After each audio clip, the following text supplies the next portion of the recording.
system. Oh, we're on. Okay. So I thought, oh, it must be my system audio. And then I went, no, it's the Kraken. Yay. I love, by the way, these are called the Krakens. We are officially technology wizards.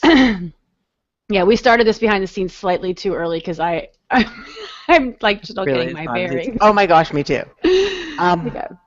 Let me pull up that thing I was thinking of with the. Okay, and I did have to look up. I was like, wait, is it 11? Is it 12? It's 12. Was it 12? 12. Yes, it's 12. And then I have to this is the same thing I do when I'm counting my reps when I work out. I'm like, wait, did I just do a 10 or do 11? Like once I get over 10, I'm out. I'm like, my brain can. Can you see me? This has always been my question. Yeah. Do you still see me even though I'm looking at this desperation thing? You still see me? Yes. And where am I? Do you see me see where looking your at eyes you? are looking? And do you see me? So you see my face still? I actually didn't know if I went away. You want to read so I can see where your eyes are looking? Is that what you mean? So if I see desperate to be at the top of the Google. Actually, no, it looks like you're looking at the camera. That's cool. Yeah. No, I love this, though. The most reliable way to move yourself upward, whether in Google or life, is to do the work, small steps. Wait. Every day. It's the opposite of desperation, which I think is so interesting. Wait, are we doing that one? Wait, which ones are we doing? I love us, but this is quintessential wick. I love the CNN thing. I got the CNN thing, the 1 minute solutions. Got that. I got the 16. Got to do the diets in review. Yes, we got to do. Okay, let me bring that up. Maybe we lead off with talking about that, the diets in review, and the trailer and all that stuff. That would be cool. And we'd love to talk about that. Shelley Kramer trying to go viral. Yes, but I feel like that's an offline conversation. It is, but at the same time, I've been thinking so much about it, and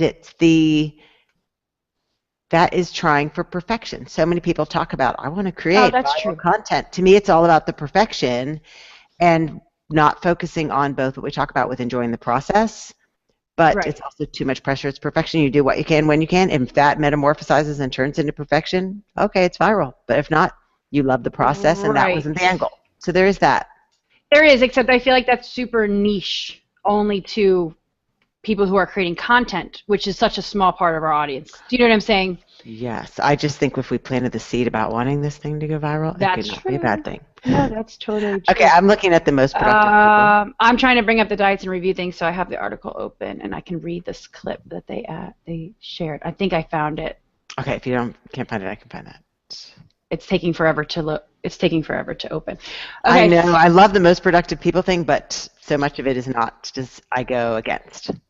It's funny, when I was reading some of it, I thought there's probably definitely a post on there that would be relevant, so I started reading some of his other content, and there was a few that I thought, oh, this could spark an interesting conversation, but I feel like we almost have too much this week, and maybe we save it for another week.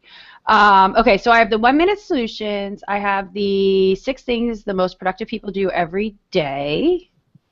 Right, that one. We're doing that one? Yeah. Okay.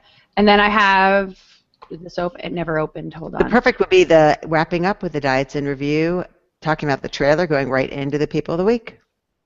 You think? Okay, wait. I can't find it. Can't find what? The diets in review? Diets in review thing, yeah. Okay, I can find that. Give me 1 sec. Okay. And I want to do a whole podcast about Mr. Rogers. Oh, that would be fabulous. I'm in on that. Yeah, I'm in on that. It is coming slowly. I'm going to find this if it kills me. Diets in review. Maybe nothing's loading on but I'm talking to you, so my internet is working. So that's not the case. And I can hear ya. Right. Okay, it is coming. So I don't know. I think maybe we kick off with the trailer and the viral and the diets in review. Or do we start off with the holiday? We were going to do holiday chatty chat. I just think every time we keep diets in review at the end, we always end up slopping. The only reason, and if we put that at the end, I love that they use the word viral, sparks a short conversation, and then people of the week. Yeah. I've got the diets in review right here. Okay. Okay, I have that up. Okay, I have that up, and then I'll be responsible for reading that one. But I do think that's a good segue into person of the week. So I will keep us focused to make sure we get that in. Okay. Okay. But I do like the kickoff with Wick Wick in the holiday. Yes. Especially with your holiday and mine, but I've gotten so many emails about Easter this morning. Yes, but you don't celebrate Easter. No, about people that are struggling with, I'm so far off track. Yeah, I'm surrounded by There's no longer a track anymore. Yes. Okay, I'm looking for that one I wanted. Okay, yes.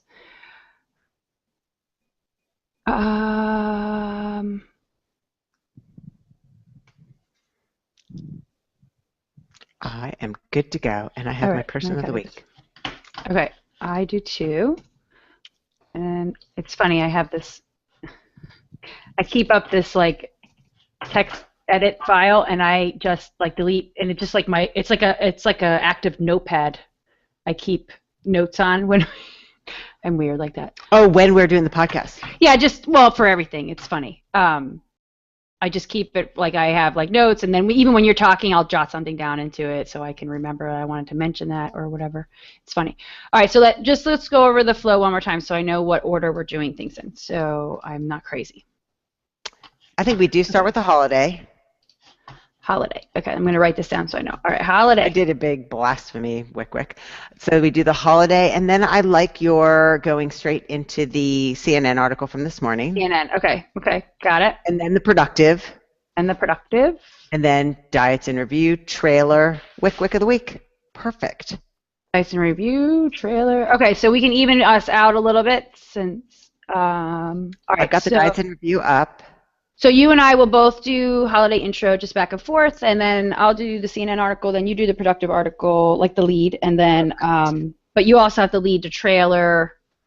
With the diets in review. Yes, fine, and then I can end with my simple, because I always pick a simple Wick Wicker of the week, so mine's usually. Mine is super short too. Oh, great. Okay, perfect. All right. Okay.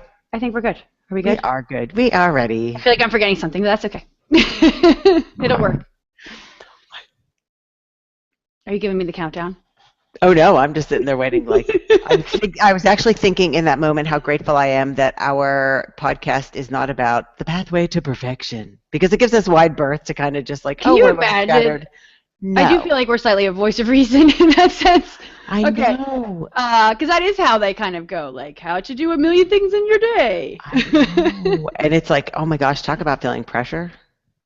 Yes. Okay, I will start us off. All right. Welcome to the Wick podcast. We are here with episode 12. Episode 12. Okay, I almost said 11. I'm not kidding. I almost said 11. I know. I am coming into this not with the sugar holiday hangover, but with kind of a, oh my gosh, I don't even know what it would be, like, Passover, which I love. It's like, I love the family focus of the holiday. I don't know how much you know about Passover. I was going to say, I don't know. I mean, I know. I went to Catholic school growing up, so, I mean, I learned the biblical definition of Passover. Do you know what I mean? But I don't have any idea what the holiday holds. And I swear I realized how little I know when I was trying to explain it to the child. But the short version is, I do think the Seder, without making us a religious podcast, was the Last Supper. But for me, I'm such a cultural Jew that it's always been about the Seder, but just more the food, the meal, the process of going through. You retell the Passover story. The focus of Passover for the child is that there's no bread. Did you know that? I did not know that. That's how we do it because we're laid back. Some people who are I did know that, because that's why, like, isn't that why matzah is a big thing? Yes. Because the Jews had to flee and they snatched up their bread and it didn't have time to rise, and so we eat matzah. But I laughed, like this was quintessential Wick, and my sister did not laugh. She came around to my way of thinking, but you don't use flour. It's just, that's over for I'm going to go 8 days. I should know this offhand.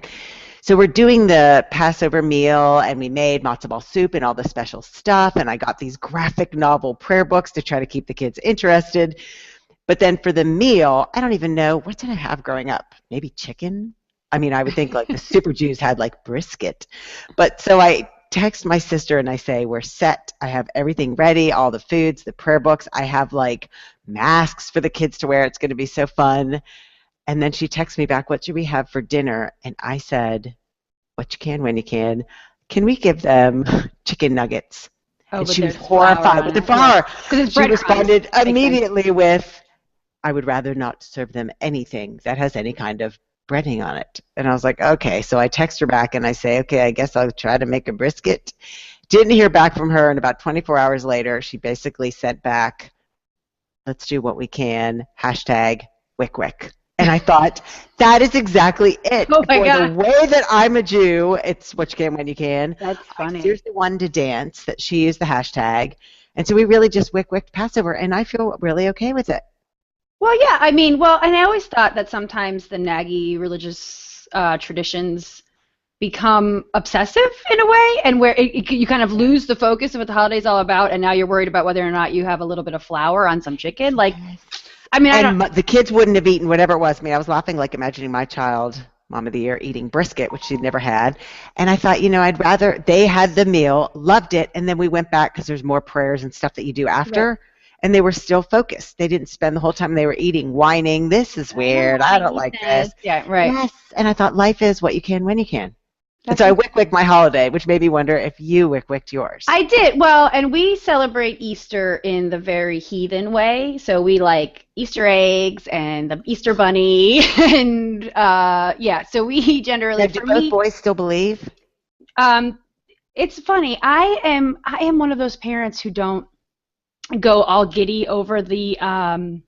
like Santa and Easter Bunny and Tooth Fairy stuff. I go through the motions, but I don't make a huge deal about it. So Ryan hasn't believed since I want to say 6 or 7. We were walking around the mall one day and he saw the Easter Bunny there, people taking pictures, and he literally just went, "Mom, is the Easter Bunny real?" See, and I always wondered about that. Yeah. How does a kid not look at that and think they're Easter Bunnies? Yeah, and I was kind of. This is the kind of mom I am, and I know some people might think I'm crazy. I kind of was proud of him for having a little bit of like deeper thought about deductive reasoning. Yes, he wasn't just accepting that there's this crazy big Easter bunny putting eggs all over our house. And I looked at him. Which would be terrifying to me as a kid. Yeah, and I said, "Do you want me to tell you the truth?" That's exactly what I said to him. Oh, see, and I love that. Yes. He might have chosen to believe. I love that. Yeah, and I said, "No." And then and again, his deep thought was, "Well, then who hides the eggs?" And I went, "This girl." And he goes, "Oh." And it wasn't a big deal. And the funny thing is now, I mean, that was 4 years ago, three years ago. He still gets into he loves the holiday. He always like drops now hints to me. He's like, "I really like when the Easter Bunny puts an egg over there." And I'm like, okay, duly noted. And so we have our own little, fun with it. It's, and the younger one, of course, 4-year-old Evan, he's still kind of like, we talk about, or like, "Oh, the Easter Bunny's coming," and he's like, "Okay, do I get to find eggs?" Crazy with excitement? They do. They love waking up and finding. I think it's mostly because they get to eat chocolate for breakfast, because I tend to do loosen the reins on, like, I go, "Oh, you got, we're surrounding them with the chocolate," and I don't do the Peeps thing. We're very chocolate centric on Easter. Oh, interesting. See, I loved the Peeps, but I was hate Peeps and circus peanuts as a kid. I hate them. Yeah. I have to tell you the story someday about how I brought and my daughter believes it, and it's my favorite thing ever, Cadbury cream eggs to the United States before they were in the U.S. I don't like them either. You don't? I know. I'm sick, right? Yes. It's just so much sugar goo in there. So what do you do? Just like, just chocolate eggs, nothing else in the center? No, we do like solid chocolate, peanut butter chocolate. We do M&Ms, like, just. Now, is it you? Do you and Bill both partake? No, actually, my mother-in-law is the official family Easter Bunny, and I never really took the reins from her, and she has so much fun with it, I kind of let her go. So I'm more the Easter meal person. So Oh, and I saw your picture. I love that. Easter was one of the first holidays that my husband and I kind of took over from the family in tradition sense, and so everyone comes. My parents come, his parents come, his sister comes with her husband and their daughter, and so we have a big thing. Brunch time, right? Yeah, we basically just do an early dinner. So, and this year I've traditionally always make pork loin. So I buy one of those giant pork loins from like the wholesale food club, and I grill it, or I marinate it and then bake it, and then I do I totally wanted to curse there.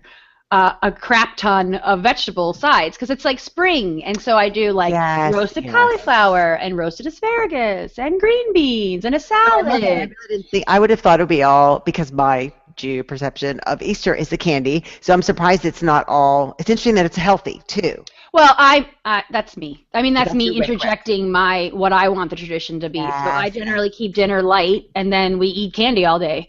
And that's kind of my approach even on Christmas and stuff like that. My Wick approach to holidays is very much keep dinner light, and then have no guilt when you indulge. So, like even on Christmas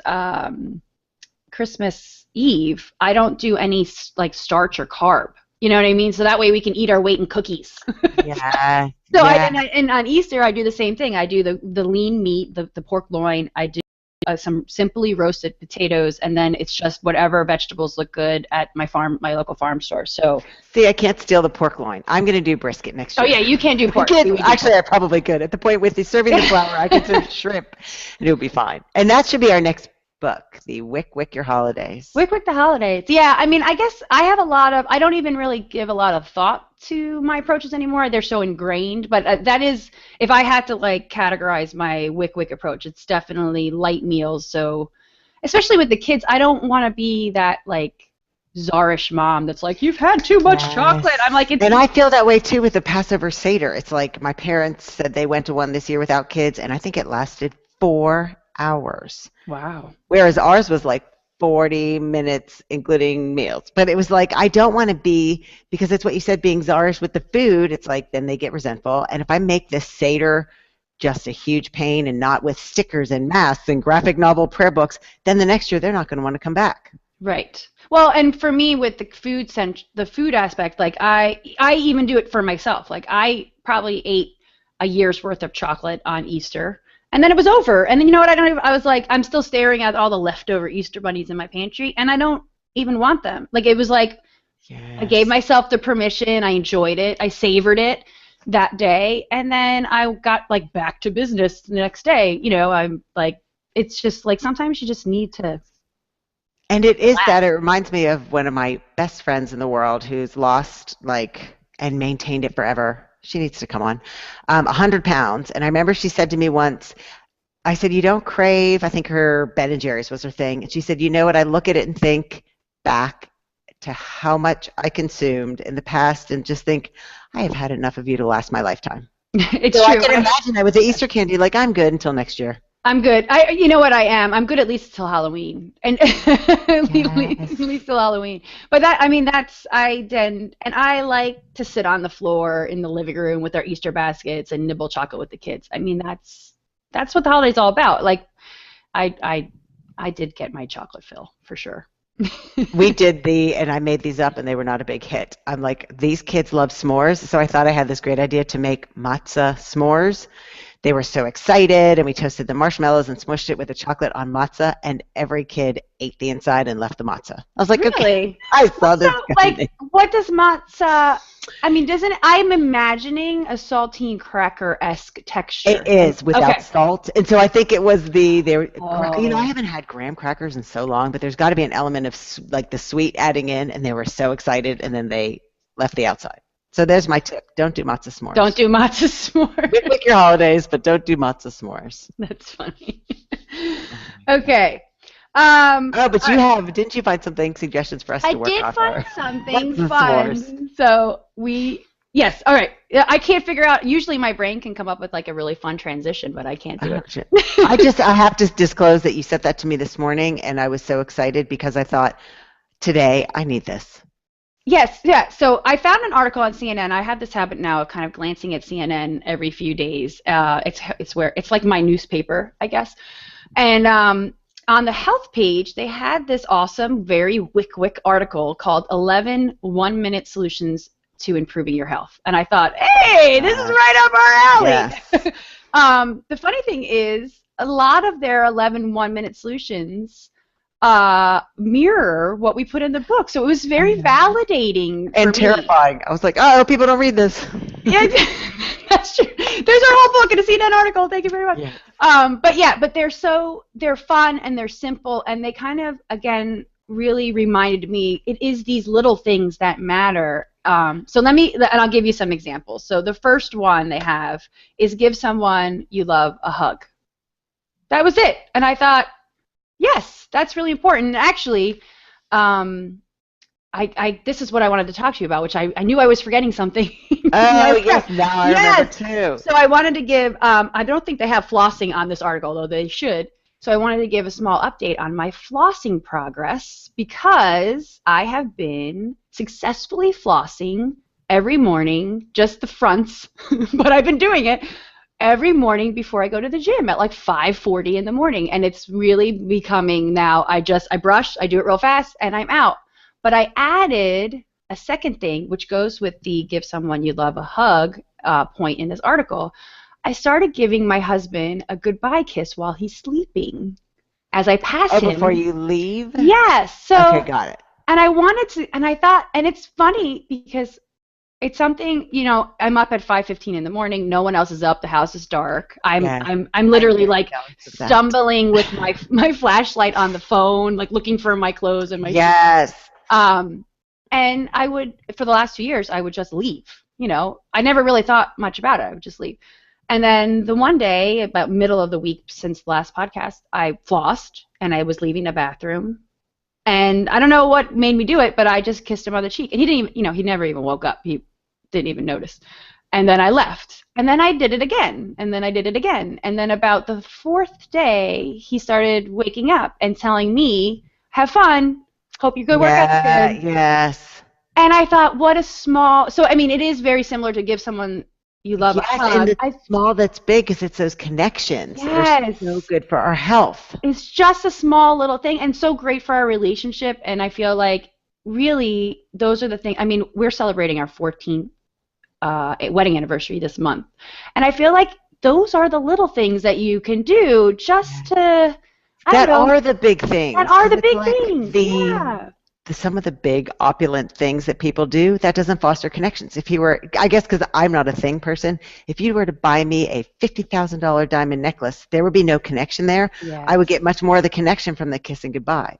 Okay, yes. And I've been thinking about your flossing because I am crazy perfection woman with that, and I need to let it go. It's fear-based living. God bless my mom, horrible gums, always flossed. So I just think I don't want to be my mother. But I can be falling down exhausted, and I won't go to bed. Still doing it. Lost every tooth twice. But that's good. I don't think you should. No, but there's a medium. So I've started thinking, you know what? Once is enough. It's that it can be really once you start doing something, treadmill for 20 minutes, that's no longer enough. It would be for me. But then I can see how people get in the mindset of now it needs to be 30, and then it's 40, or it's not enough. So I'm like, you know what? It's enough. Flossing it once. There is a tomorrow. I can floss again. So it's like the perfection, and I mean it goes back to, and this is a little off topic, but the fitness.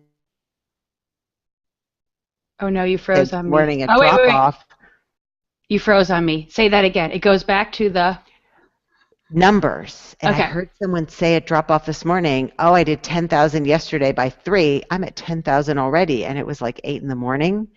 And I thought it becomes never enough when we shoot for perfection. Yeah, the never enough. That's another thing we should take a note and do a whole podcast on, the never enough concept. Because I think that's what drives people like and I felt this in myself. I started with 5Ks, then I did a 6K, then I did a 10K, then I did a half, then I did a marathon, and I can see why people do the ultra marathons because you lose that sense. You get addicted to that sense of accomplishment. You're like, oh, I did that. Let me see what I can do now, which I think is a good thing. Yes. And you also lose because I know for me doing events, like running events, or now I do CrossFit events, that standing on the start line, that feeling of staring something down you're not sure you're going to be able to do, and the butterflies and the adrenaline, and you get addicted to that, and then you don't know how to, you need to feed that. It goes back to the CNN article of these are things that are quick and they are enough. Yes. Hugging someone. And it's like, hugging someone. Fleeting connection, but it's connection. Yes. Was laughing one of them? Laugh was the next one. Yes. I love that. Yes. I thought, yes. Here it says, not only is it the best natural stress reliever, it also mimics, at least a little, some of the physiological responses in the body that in the book. In the book, yes. The next one, which everyone will love as well, was nibble some dark chocolate, which I have had to consciously keep out of my house because I have a hard time with that first word, which is nibble. Oh, I was just going to say, I love that because I'm such a word person. It's the visual of, I think of a little like mouse. a little chipmunk. Yes, and I'm like, oh, I imagine holding that between my fingers and nibbling. I love that. No, and I love how people always say, "Oh, dark chocolate, it's too rich. I can't eat only but one square." I can't stand when people say that about anything rich. No, I was like, give me the whole bar. I know. Do you think people really, this is a sidebar, but I would actually be curious to hear from people, is that true? Those are words that would never come out of my mouth. This is too rich. My husband says it. Sometimes if we get like a dessert where we are a big family of dessert sharers. So if we go out to a restaurant for someone's birthday or do whatever, we will pick one dessert for the four of us and then I'll just pick at it. And recently, a few weeks ago, we went to a local restaurant and they have, I'm not going to remember the name, but it was some kind of brownie chocolate sundae concoction, and it came in this goblet. And it was loaded with like hot fudge down the sides and nuts and all this stuff. And of course, I'm the one who ends up eating 2/3 of it because all of them are like, it's too rich or it's too sweet. Is it a male-female thing? Because I have male friends who say it, and I think, oh yeah, that sounds authentic. And this is wholly judgmental, Carla. I just think when women say it, I'm like, really? I think it's because I'm a woman, and I could see saying something's too salty, but too rich, no, I don't know that. Maybe I just have some water. Maybe we have to pose that as a question of the week on the I'm curious. Facebook. I know. Okay, good. So curious about that. Okay, so a few of the other ones, and we'll just touch on them. The article is really good. I'll put the link when we post the podcast. But it's like find the silver lining. So basically being optimistic, looking on the bright side. This is another one that we touch on in the book, which is look away from your computer screen. Yes. Which is a big one. Wash your hands. Again, super practical. Like, this is a general like health article. So I think sometimes we just don't wash our hands enough. And I think everybody walks around with I know I do on my the Purell. The anti. Do that anymore. And I don't do it much. Yeah, I don't do it much. But I think just even washing your hands is huge. That's the gift of having a dog. Oh my gosh, it blew my mind when I saw that one because I thought, I can't. Does anybody? I can't drive without a seatbelt. You know what's funny? I can't drive around the parking lot. No, yesterday. No kidding. Yesterday it's spring break here, so Ryan's been home. My 9-year-old's been home, and yesterday I took the afternoon and I took them to paint. Took him and his friend to paint some ceramics, and in the parking lot I saw all these random policemen. And I'm like, I had no idea what they were doing, so we went over to Panera to get a treat. Mind you, they got brownies, and I got turkey chili. I was trying to be good. I love Panera coffee. Yes, I love just popping in for like a snack. And I asked the woman at the counter, I'm like, what are they doing out there? Why are all these police? And she goes, oh, they're doing seatbelt checks. Like seatbelt checks to be sure they're on. They literally had a cop at the front of the parking lot, like where people were pulling in slowly, standing there visually doing checks to see people, and then if he saw someone without a seatbelt, he would walkie-talkie his friend. Anybody doesn't drive with a seatbelt. I saw them pulled over 3 people, and I thought, who are you people? Who are we? No, I didn't used to do it in the back because I've had a friend who was in a car accident and she got injured by the seatbelt, but now I'd even do that. But in the front, I just look at that windshield and think, hello, seatbelt.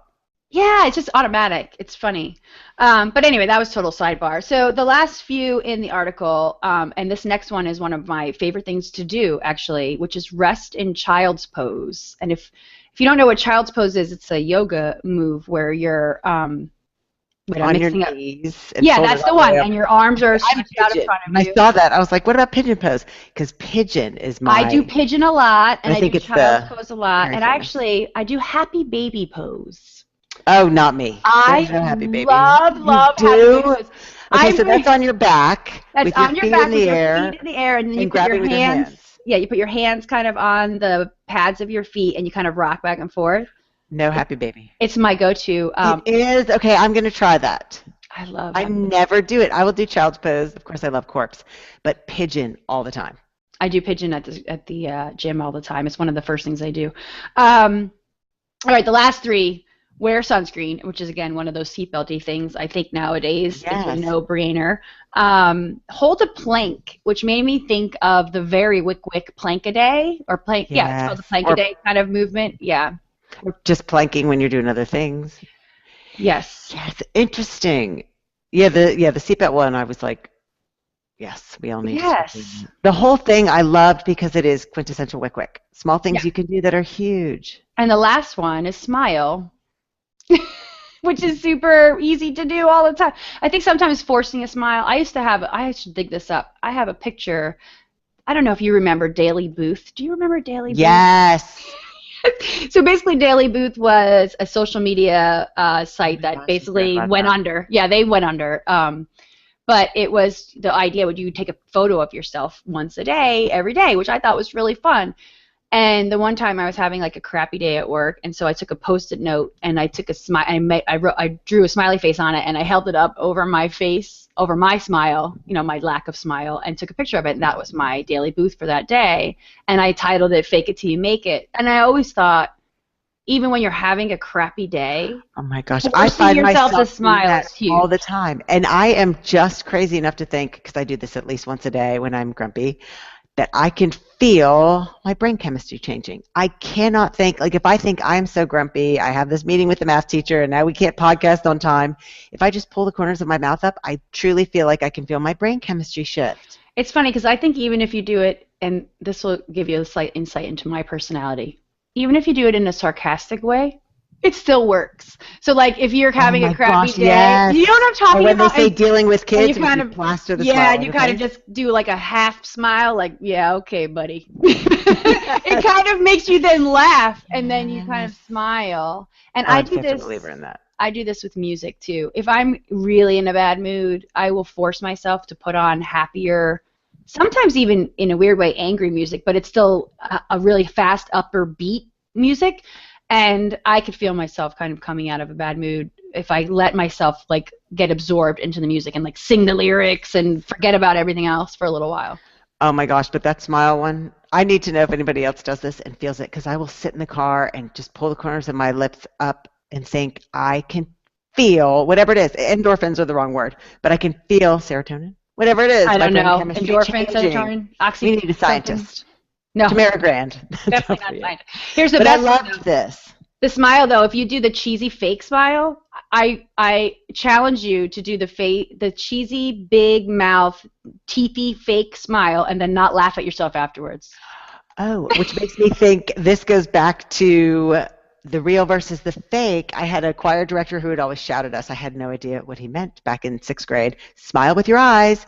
But then I've been reading all this stuff recently about how babies can identify the difference when their parent is smiling truly happy and just smiling kind of fake because of the eyes, the eye crinkles, how it shows our emotions.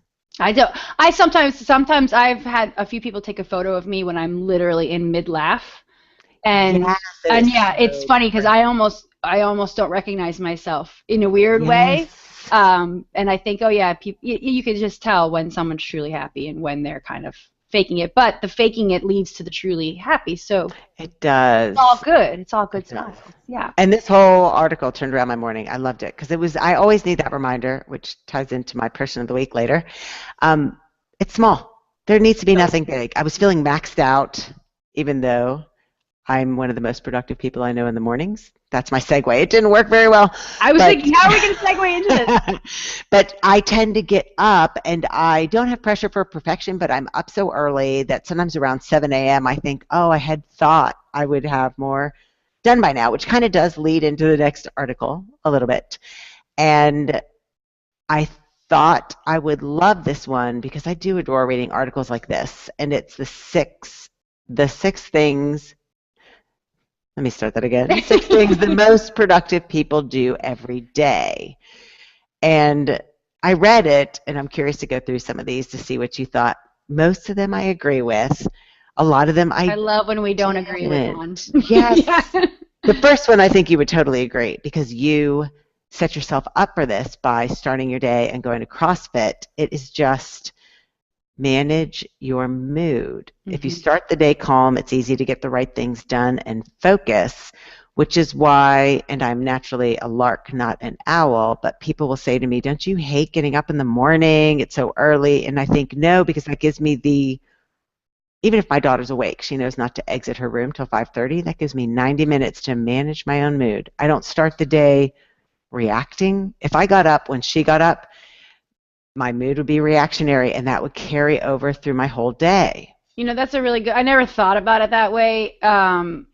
Because for me, that is my hour at the gym. I get to managing your mood through self-care. And I get to selfishly take that time, and then I feel like I have more to give. Oh my gosh. The day. Like, do you know what I mean? And what you said kind of made me realize that. And it's funny, the guys at the gym laugh at me because I'm usually after, like even this morning, we had a crazy workout, whatever, and I'm smiling and laughing afterwards.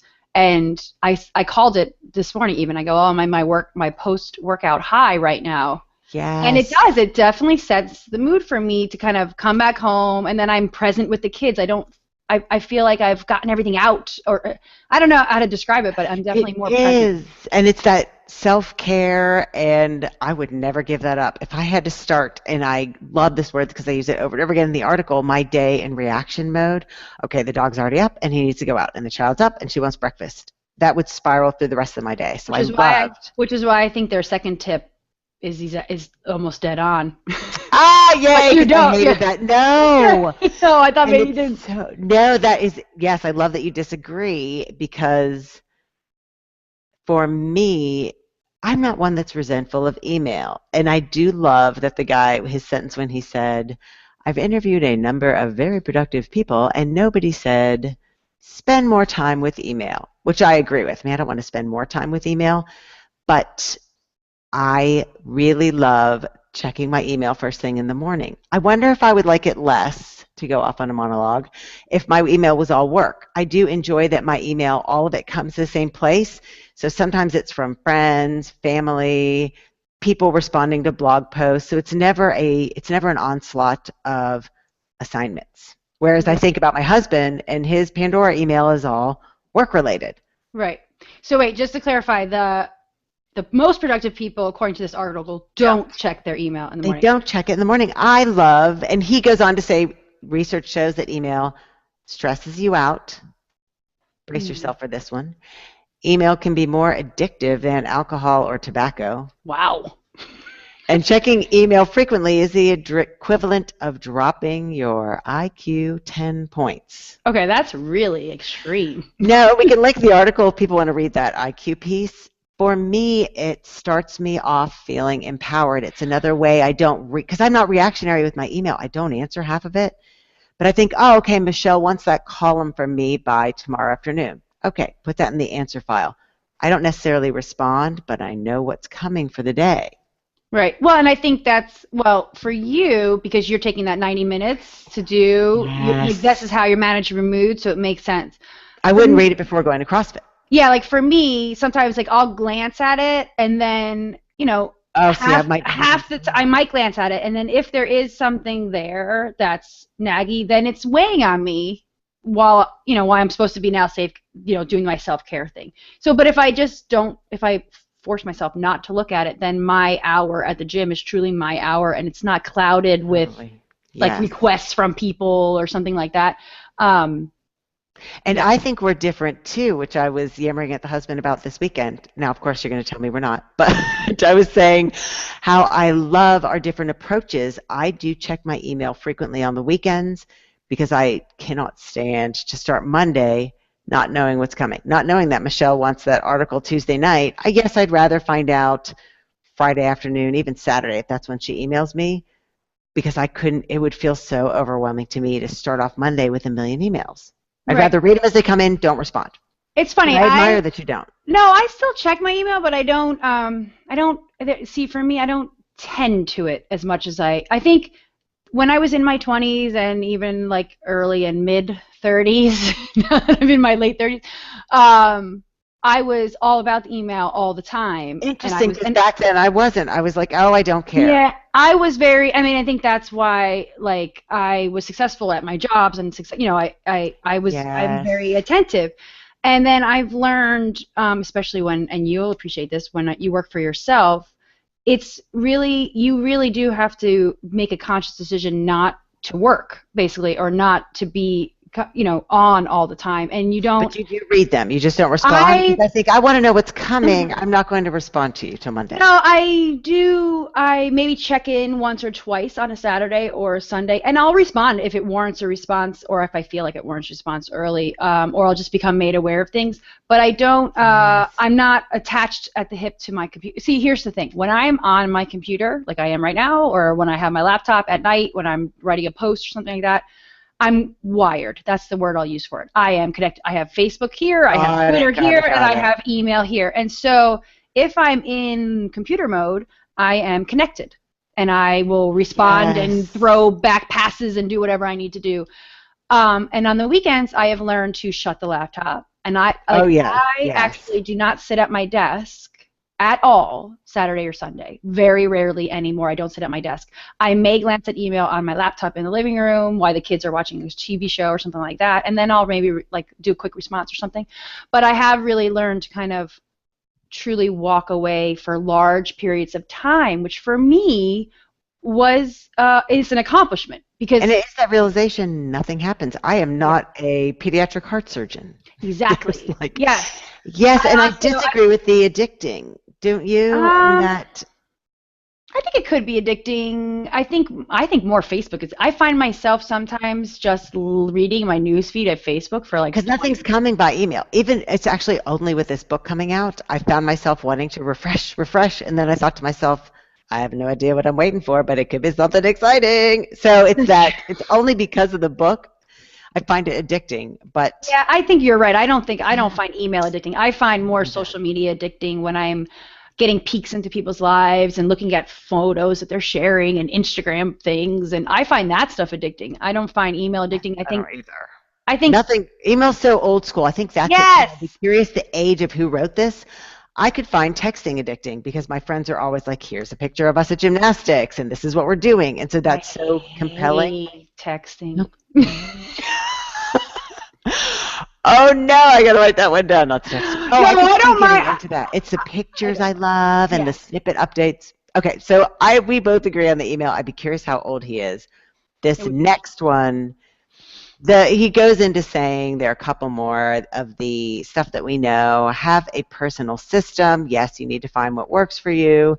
And another one is focus is nothing more than eliminating distractions. We all know that one. Which would be, closing your email window. Yes, the internet. But what I loved about number 3 is I thought, I have learned this recently. Before you try to do it faster, ask whether it should be done at all.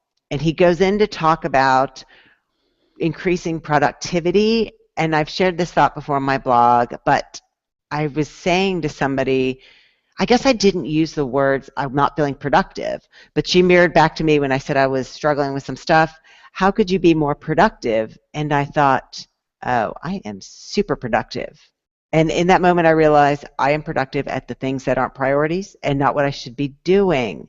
So I think it's possible to be doing the wrong things, not prioritizing, and it goes back to what he says, before you try to do it faster, ponder if you're doing too many things. Maybe you don't need to be more efficient. Maybe you're focusing your time on the wrong activities, on what's not getting you to your, not that we focus on end goals, but not getting you where you want to be.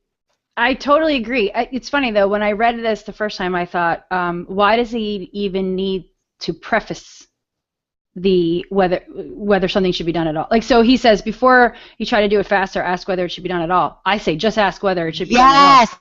I was like, I'm trying to get into the life hacks, which I can't stand. But yes, for me, the answer is, it seems the path you're going down. If it needs to be done faster, then it probably does not need to be done at all. Right. Like I'm rushing through this to get to the end thing so I can turn it in. Really? Yeah. I'm even thinking about stuff like I don't make my bed. I'm not wasting 5 minutes in the morning to make my bed. I mean, it's something simple, but even those little things all throughout your day, where I feel like sometimes we do things out of a sense of maybe obligation or tradition or whatever, and we don't actually sit back and think how it's affecting our time and our commitments and our priorities. So, and we just switched. I just announced to the child last night, and she almost fell over because for 9 years we've never made the beds. We need to make the beds starting now every single morning, but only because there was a reason. I thought, you are sleeping terribly because you get into bed and it's all, the sheets are all messed up and you're like having a little tiny fit and you can't get comfortable. I think it would really help the routine if you slid on into that already pulled together. Like the clean sheet, like not what's something like the phenomenon. The clean, it is. Like ever. But you're right. For 9 years, there was no reason. We never, ever, ever did it. There was no need to do it faster. There was no need to do it. And it was only realization of, oh, okay, now there's a need, and something else I'm sure will fall by the wayside, and that's fine. Right. Yeah, and that's what I mean. I think that's why I think productive people ask themselves on a regular basis whether or not this actually needs to be done, or what they are better at prioritizing things, and they don't waste their time doing menial items. They don't mean anything. That's my takeaway for that one. Well, and it all dovetails perfectly into his number 6, which we write about in the book, for sale at a bookstore near you on May 5th. Set your goals the night before. It seems so obvious because I think it's been so in the forefront of our brains for so long, but like you said about how you used to put on your running clothes, whatever your goals are, whether it's I'm going to set out that breakfast bowl and spoon and empty cup because I'm recommitting. Breakfast has become a goal. It's spending some time, and we call it something special in the book, but waking up knowing what's important before the day's pseudo-emergencies come barging into your life. Define 1 or 2 most important to-dos before dinner that next day before you go to bed. And I love that. Yeah, I like that. It's true. Like it's such a habit now for me to put on my workout clothes it's funny, I'm glad you said that because I don't think I made that connection with the define your goals the night before, but that is that is exactly what it is. Yeah. I was thinking more because I go through some stages where when I get really overwhelmed and I have a lot on my plate, I will at the end of a work day jot down what I wanted to accomplish the next day, and then. Did you learn this from working in an office? That's what I started doing. Is I would leave and with a big Post-it when I worked at the university, what I wanted to do tomorrow, because I thought then I can be on autopilot. It was laziness when I get in for a couple minutes. Yeah, and I think that's how I was thinking. I was thinking his point was very literal, like that, but it's so much like, for example, the flossing. If you really want to start flossing in the morning, take the flosser out and put it in the center of the sink, and it's the first thing you see. And I do that with my supplements now. I'm trying to take supplements. Yes. And what I do is I take them at night instead of the morning. And I'm curious what your thoughts are on that. But I take them at night, but I pull them out in the morning. And so I can't go to bed because they're on the counter. I see them there. I almost can't miss them. Yeah. So things like that, I think and that's setting yourself up for success in your goals. If you take the little extra time beforehand, it pays off because you're enabling yourself to go on autopilot, because you're going to walk into the flosser when you walk into the bathroom, or you're going to trip over your workout clothes when you wake up. And and I love that we touched upon this so much in the book. It's that nighttime ritual. This is what I do to wrap up my day, because I know he's talking about setting the goals for the next day, but when I have that nighttime ritual and as I go through it, it signals to my brain too, working for ourselves, working from home, I am done for the day. It is time for some Bravo TV. It's like I am finished. And so it's both. It's setting my goals for the next day, but it's also letting my body know and my brain, today is done. It reminds me of one of my favorite chapters in the book, which I'm not going to give away because that term I love so much. I want it to be a surprise when people read the book. I think I'm thinking the same thing. I think we're totally thinking about the same thing, and it was totally. And I love that. I love that. I don't even know whether it was, but I love that too. It's and my favorite concept. Yes. And it's like anything. I mean, I know clickbait is the wrong term because the most productive people isn't really clickbait, but I think the whole piece, interesting, we will link, but it all comes down to what he says about come up with a personal system. Mm-hmm. All the reading, all the research in the world, it has to work for you. Yeah, and that's what I always used to say. Anytime anyone's asking me advice on like Weight Watchers or diets and all that stuff, I always say, you got to make it your own plan. You got to make it for you, or it's not going to work. I mean, you can't blindly follow a food plan or a workout routine. It just doesn't work. You got to absorb it almost and digest it and then spit something out that makes sense for you in all aspects of your life, whether it's like weight loss or being productive at work or whatever. Or back to the beginning with religion. I mean, I know it's a disparaging term and people talk about buffet religion where you're just picking and choosing what works for you, but I've always thought, okay, that sounds good. I'll have that. Is it okay not to pick much at all? Because I don't pick much. I know, and it's like you can. But I do love that you said diets, because I'm going to seize that. And I'm going to segue before we forget, because we've been meaning to do this. Yes, DietsInReview.com gave us the best shout out, and it's almost good that we saved it. I'll read the shout out, and then you can talk about what else is new with what's happening with us and Wick Wick. But gosh, it was a while ago. I'm just going to go with it was March that Diets in Review did a piece on healthier spring weight loss methods that work. And I loved, you're the one that said it out front and publicly, was, it says weight loss methods that work. And my first thought was, but we're not a diet. And your first comment was, we're taking that back. That's true, right? We're going to own that word. Yes, and so they gave us some love, and I just want to share that super briefly. But I adore that they say the Wick hashtag WYC has taken social media by storm, and this incredibly refreshing theory will be available in a book in a few weeks. Written by Ronnie and Carla, the What You Can, When You Can philosophy focuses on living in the moment, something that will likely appeal to everyone. The book will be released at the end of April, thanks to a hashtag that has already gone viral. If a healthy lifestyle on your own terms appeals to you without any pressure or guilt, then it's time to see what you can do when you can. And more than anything, I love that they got it. No pressure, no guilt, healthy lifestyle, your terms. That's one of the things I think I'm most excited about is that, we are, because I get the concept of the anti-diet that a lot of people are doing now, but I feel like we're bigger than that. Not bigger, that's a horrible word, but like. No, but I was going to be horrible too with the anti being negative. Somehow I am proud of how we've spun it positive, and it took so long. Every time someone says they love the tagline, I think, oh my gosh, if you could have been there for the 8,000 permutations. Oh my gosh, that was the worst part of the whole living on your terms. But it feels like it is empowering rather than this is why you're fat. Yes, or the anti-diet. Or how to salvage your body. Like that. Oh my gosh. Oh, what a horrible. That really did stop me in my tracks. No, but anytime it's empowering. Anytime someone like especially Diets in Review, and Brandy is fabulous. I'm so excited on the inside. I almost can't even get it out. That when people get it, like when they just go, oh, like for example, actually there was a tweet today where someone just said, hey, I stumbled on Wick Wick and now I'm hooked. What was that? Oh, don't say it. Don't say it. That's my person of the week. Oh, good. I was saying. Okay, got it. But it makes me so, and I think that's what I was most, and this kind of transitions into our, I'm glad we did the Diets and Review thing, because our trailer is now out. And that's like, I feel like it totally encapsulates this whole idea so perfectly, where it's showing the little things that matter. And then it's showing how we can all affect each other positively. Oh my gosh, the sparks going back and forth. Yes. So if you haven't had a chance, we need to link that. I'm just so excited because the trailer for me was such a great. I'm always doing gut checks, and I feel like, don't tell the publishing house, I am almost as excited about the trailer as I am about the book. And the trailer really sells nothing but the concept. We want it to empower people. We want people to realize their little actions.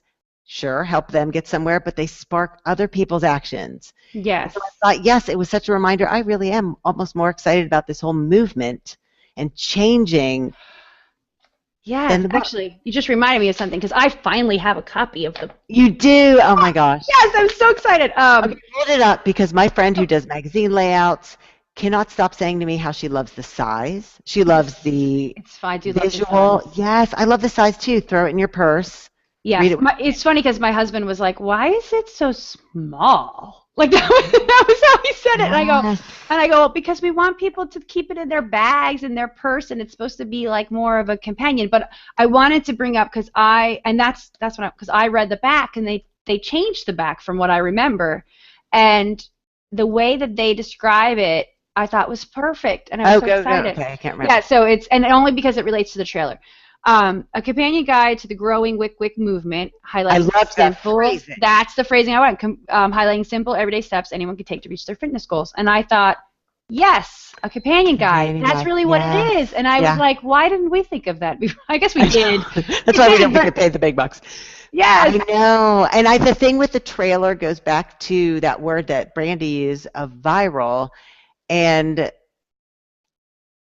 I don't think you can set something up to be viral. I don't know if this will go viral, but when you so believe in something, it's so exciting to me every time I see somebody share it and watch it. I do. It does. It's really exciting. Only because I feel like it's, and you're right, viral is such one of those elusive terms. Sometimes I even wonder, do you really want it to go viral? You don't really want things to go viral. Because that's when they start getting mocked. That's when, yes, and we already are getting mocked, which is bound to happen. But in a weird, mock us on the soup. I'm ready. I was gonna say in a weird way, it's the you made it. You made it. You have haters now, which is great. But I forgot where I was going with that. The viral of the trailer. I'm just so excited about the trailer. Yes. I am too.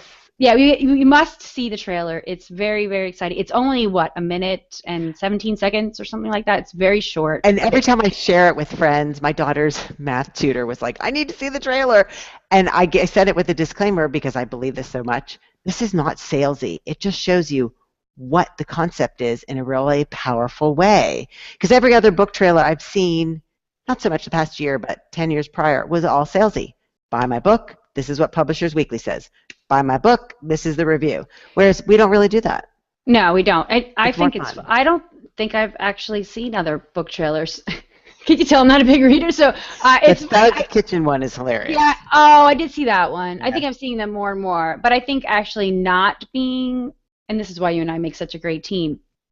I wasn't versed in the world of book trailers, so I just said, hey, why don't we do this? Because I didn't have a preconceived notion at what a book trailer should be, which is probably a good thing sometimes. And I don't do well with sales pitches. If you don't pitch me, I want to buy. So I watch our trailer and think, I would be curious enough to buy the book.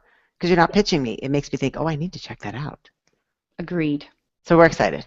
Very excited. I think your Wick Wicker of the week, if it's what I think it is. It has got to be, because I read this, and for two big reasons. I don't know if you noticed the other one, but I had gotten your CNN thing, walked the child up to school, and thought, okay, I'm going to check the Wick Wick hashtag because I'm feeling like crawling back into bed. And her tweet, it's at Meg Z Tap. Megan says, and this I could have jumped up and down. I just stumbled across the Wick Wick mindset. Hashtag life-changing. Oh, yes, that's what she said. The stumbling, and I thought, we didn't even, you just saw it. It was out there and moving, and it's like, it's so much more than the book. It's a living, breathing thing, and just stumbling. And then I was like, oh, I'm going to follow you. And I went to look at her Twitter profile, and she lives in Johannesburg, South Africa. Oh, my gosh, really? That is amazing. It is. The whole thing made me smile. So, Megan, that turned my day around, and I grabbed the dog and took him out to do his business and then ran around the hill in front of my house and came back inside. Oh, my gosh. I'm like a big dork when it comes to, like, international stuff because I think because I'm so, and this is totally pitch for travel. I can say this is total pitch for my travel blog. My travel blog is called The Unworldly Traveler. I feel so unworldly because I didn't travel a lot as a child and I never lived outside the country. And so anytime I get an email that says, hi, I'm writing you from Finland, or I'm writing you from, I'm like, really? That's amazing. Like, I'm just like a little kid. I'm like that when I talk to Shauna Reed, Diet Girl, and she'll say, oh, I'm going to London or whatever. I'm like, wow, that's awesome. She's like, you forget I'm in Scotland. I was like, oh, yeah, okay. Funny. But it really made me smile, the stumbling upon, the life-changing, and the South Africa. Also encouraging that it's a universal, it's feeling a universal need. It's not something that's American culture or what. It's something. This is a really human thing. We all try to be perfectionists. We all try to. Yeah. Okay, so my Wick Wicker. So what is yours? Well, my Wick Wicker of the week, it's more, it's not a specific tweet that kind of got, I mean, this Twitterer, how do you say that? She's very super active on the Wick Wick hashtag. And so all of her tweets make me smile, and I think because her and I are very similar in what we struggle with. So okay, I think I know who it is. I'm excited to see. Do you want to take a guess? No, if you take a guess and you're wrong, it'll be bad.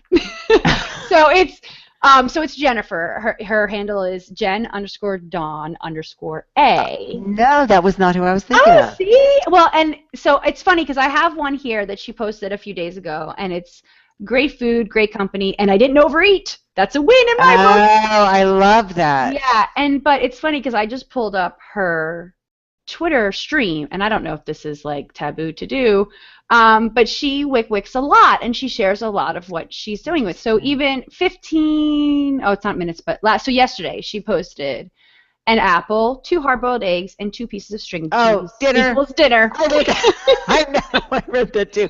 Yeah. I think this is what I love is that you and I still return to it for inspiration.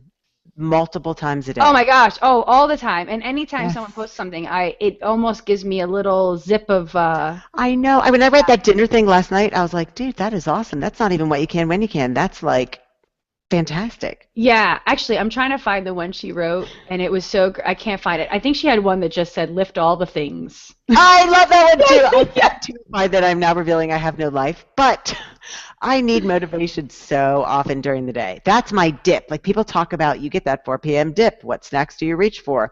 I'm like, sometimes I just get that motivation dip and just skimming Instagram, Facebook, the hashtag. Yes. Well, and I think that's what makes what we're trying to do so powerful is that we're giving everyone a spot to go. I mean, I think people have been doing this forever, and you can, and I know some people I've had conversations with people where they feel embarrassed to share like their runs or when they ate healthy. And I always found that really interesting because I thrive off that. It's not coming from a place of showing off, it's coming from a place of pride. And when you're proud of what you're doing, you're more apt to keep up with I feel like a small pat on the back, and you're giving yourself the pat on the back.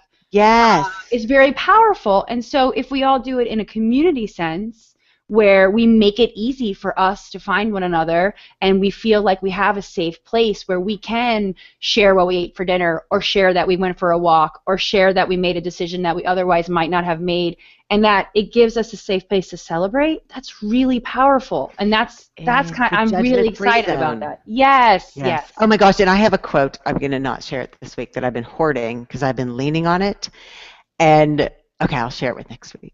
But I just think so often for me, it's the encouraging others. When I'm feeling like I have this new quote now hanging up in my bedroom, because when I feel like I can't do it, encouraging others really helps me because I start, they can do it. They've got this, and I do too. Yeah, it's that idea of talking to yourself the way you would talk to your friends. Yes. It's that concept. And I totally agree. I did the same thing. I remember at the end of my first marathon, I was dying, but I was still helping the people next to me. I'm like, no, you got it. We got this. We got this. It's the same concept. Yeah, but no, you and I are very similar in that sense. I have always, that's why I blog. I think a lot of people are that way and they don't realize it. And then when they start to do it, they see the benefit of encouraging others. It gets very inspirational. And I am crazy enough to think and articulate on the podcast, this will be successful, whatever that definition of success is, because it's not that we are looking at it as, you guys do this is really good for you. You and I still, I read almost I think it's every single tweet with the hashtag, all of that, because I need it still on a daily basis. I'm going to be brazen, and we're going to end on this note. I think it's already successful. Can I end on that? I am not saying another word. I'm throwing up the wick sign because I agree. All right. So we're taking that and we're saying wick. Bye. Wick. Okay, we did it. I love when I saw her dinner thing and lift all the things. Loved all of that. Yes, and she tweets so much that I actually couldn't remember. I was like, gosh, did I already mention her? I had to have. So. Oh, in a different podcast? Yes, but I don't think I have. Yeah. No, I don't think I have. Okay, I'm going to stop the broadcast, but okay. Okay. And actually, I am going to